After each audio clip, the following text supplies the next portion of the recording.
திருச்சிற்றம்பலம். திருமந்திரத்தில் சிவன் அடியார்களுக்கு அமுது படைப்பதை, உணவு அளிப்பதை சிறப்பாக சொல்லக்கூடிய பாடல்.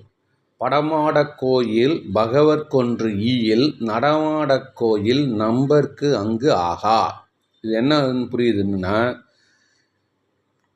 கோயிலில் இருக்கக்கூடிய இறைவனுக்கு ஏதாவது கொடுத்தால் அது சிவன் அடியார்களை வந்து சேராது. நடமாடக் கோயில் நம்பர்குன்றியில் படமாடக் கோயில் பகவர்க்கதாமே.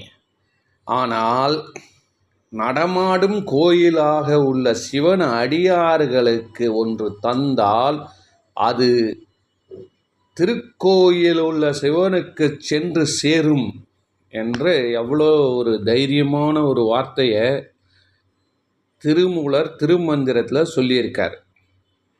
அதனால் சிவன் அடியார்களை அமுது செய்விக்கக்கூடிய பாக்கியம் கிடைத்தால் பயன்படுத்தி கொள்க. நன்றி, வணக்கம்.